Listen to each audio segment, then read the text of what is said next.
Committee on Science, Space, and Technology will come to order. Without objection, the chair is authorized to declare recess of the committee at any time. Pursuant to Committee Rule 2F and House Rule 11, the chair announces that recorded votes will be postponed until 9 a.m. tomorrow in this room. But the chair adds one caveat after consultations of the ranking member. Depending on the vote schedule tomorrow, we may find it necessary, if we're not in session, to finish our votes at some point today, but we will provide sufficient notice to both sides as promptly as we can. With that, today we meet to consider H.R. 4755, the Privacy Enhancing Technology Research Act, H.R. 4824, the Carbon Sequestration Collaboration Act, H.R. 4877, the Abandoned Well Remediation Research and Development Act, H.R. 1069, the Clean Energy Demonstration Transparency Act of 2023, H.R. 3915, the Aviation Weather Improvement Act, H.R. 4866, the Fire Weather Development Act of 2023. I recognize myself for an opening statement. Good morning, and thank you all for joining us today. We have 6 bills up for consideration in this last markup before the August recess. We've had a busy and productive start to the year, and I look forward to coming back in September to continuing advancing our full agenda. Today we're considering bills spanning from the research and technology realm to energy and the environmental sector. The first bill under consideration is H.R. 4755, the Privacy Enhancing Technology Research Act, sponsored by Ranking Member Stevens and Representative Keene. This legislation supports research, workforce development, and standard-setting activities at NIST and NSF for privacy-enhancing technologies, also known as PETs, and calls for government coordination for the development of PETs to ensure responsible data use. In simple terms, PETs is a broad range of technologies that allows organizations to collect, share, and use data while mitigating the privacy risks that arise from those activities. As we move forward more of our lives online through services like online banking, healthcare, and shopping, it's critical that we have the measures in place to protect individuals' personal and private data. Up next, we'll have 3 energy bills, beginning with H.R. 4824, the Carbon Sequestration Collaboration Act. This bill directs a coordinated research effort across the Department of Energy, the Department of Agriculture, and the Department of Interior to improve our ability to sequester carbon through land use. Sound land use practices can conserve resources and improve our environment, while also helping the development of cleaner energy production methods.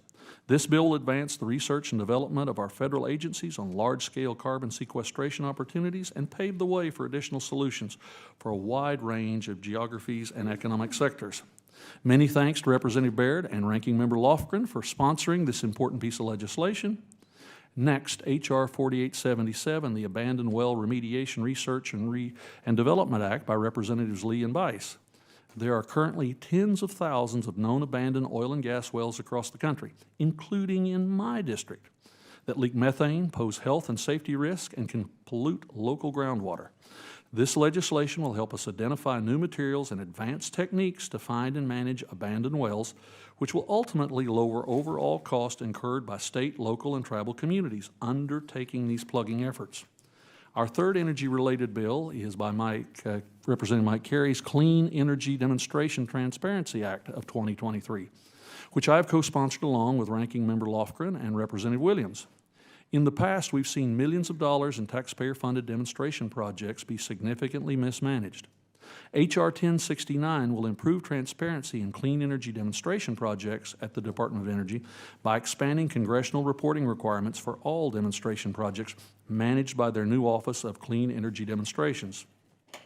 This will ensure a level of accountability to prevent any problems that may arise and guarantee funds are used appropriately.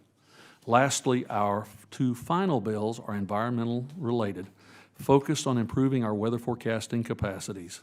H.R. 3915, the Aviation Weather Improvement Act, enhances the National Weather Service's forecasting of turbulence events and increases the NDWS's procurement of aviation weather data from the commercial sector. It will also greatly advance turbulence forecasting tools and services, as well as identify data gaps that can inform flight planning. I want to thank Representative McCormick for his time and efforts in leading this vital piece of legislation. And our last bill of the day is the Weather Development Act of 2023, sponsored by Representative Garcia and Carvalho. This bill directs the NOAA administrator to establish a program to improve fire weather and fire environment forecasting and modeling. Wildfires are happening year-round across the country, frequently destroying lives and property. To mitigate these devastating consequences, it's critical we have the best forecasting and prediction capacities to stop fires in their tracks. It is only fitting that NOAA, our world-class forecasting entity, lead these efforts to support emergency services and protect everyday citizens.